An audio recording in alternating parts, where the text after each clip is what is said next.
طويل الشوق يبقى في اغترابي. بغداد کے ایک درویش عالم تھے، تو وہ جب بھی نماز پڑھاتے نا تو کسی تاجر کی 2 بیویوں کے بارے میں دعا مانگتے.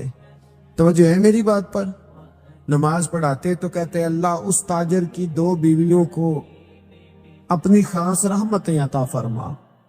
ایک دن لوگ ان کے گرد اکٹھے ہو گئے، کہنے لگے بابا جی بتائیں تو صحیح وہ بیویاں کون تھی جن کے لیے آپ دعا مانگتے؟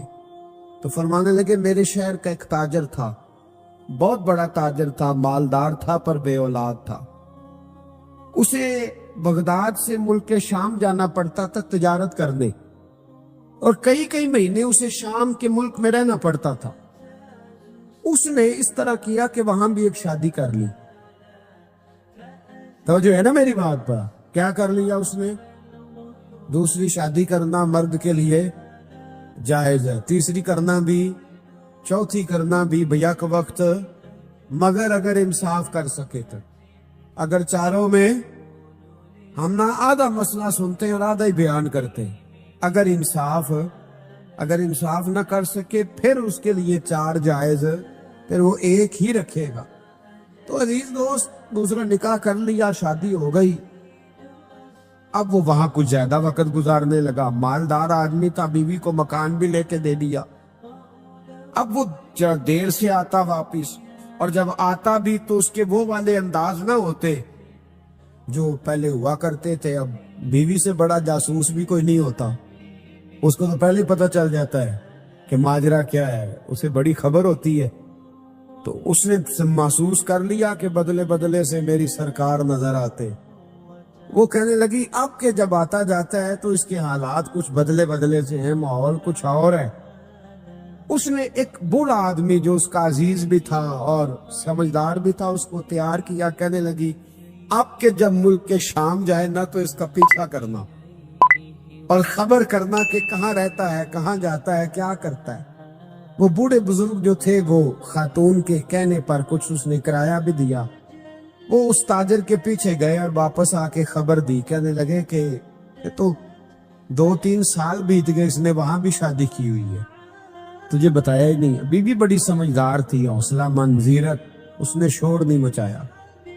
اس نے کہا کہ میں نا اب جب آئے گا نا تو طریقے سے بات کروں گی اور پوچھوں گی کہ ایسا کیوں کیا. اور یہ بھی اس نے آ کے بتایا کہ اگر تیرے ساتھ نکاح کے بعد اسے اولاد نہیں ملی تو اولاد وہاں بھی کوئی نہیں. کہ مکمل تفصیلات. اب جب اس دفعہ خامند آیا تو آتے ہی وہ بیمار ہو گیا، کمزور ہونے لگا. اب خاتون نے مناسب نہیں سمجھا کہ آتے ہی دڑام سے میں اس کے سر پر یہ ٹھوڑ دوں کہ تو نے نکاح کیا ہوا ہے اور مجھے بتایا نہیں. وہ ذرا تسلی میں رہی، کچھ وہ بیمار تھا، حوصلہ رکھا، خدمت کرتی رہی. کچھ دن گزرے تو وہ تاجر انتقال کر گیا، فوت ہو گیا. اب راز کھول نہ سکا، عدت گزاری، اور جب سارا مال جمع کیا نا تو اشرفیوں کی بوریاں بھر گئی. سارا مال اس بی بی کا، 4 بوریوں میں اشرفیاں، 4. یہاں تو پیٹ کا دوزخ ہے، معاذ اللہ، بھرتا ہی نہیں. حل من مزید. وہ جو کہتے تھے نا کہ بس باہر چلا جاؤں اور باہر میں کچھ تھوڑے سے پیسے کما کے 2-3 سال میں لوٹ آؤں گا، پھر یہاں کے کوئی کاروبار کروں گا. وہ گئے ہیں تو واپس نہیں آئے. وہ جو کہتے تھے نا بس میں نے اتنا سا کاروبار کرنا ہے کہ مکان بن جائے، انہوں نے 4 مکان بھی بنا لیے ہیں، لیکن بریک حل من مزید کی دوڑ ہے. اب 4 بوریاں اس عورت نے چھپائے رکھی. کوئی بندہ نہیں جانتا بغداد میں کہ ملک کے شام میں تاجر کی دوسری بیوی بھی ہے. جب وہ فارغ ہوئی تو اس نے اس بوڑھے جاسوس کو پھر بلایا اور 2 بوریاں اونٹ پہ رکھی، خود بھی ساتھ بیٹھی اور ملک شام گئی. اللہ اکبر. وہ بزرگ کہتے ہیں میں ایسے نہیں دعا کرتا. اس کو جا کے کہنے لگی میں اکیلی وارث نہیں ہوں، آدھے کی وارث تو بھی ہے. میں اکیلی وارث نہیں، یہ تقسیم وراثت ہے، آدھی کی وارث تو بھی ہے. تو رکھ اپنے پیسے. مجھے پتا ہے اس نے نکاح کیا تھا پر مجھے بتایا نہیں تھا.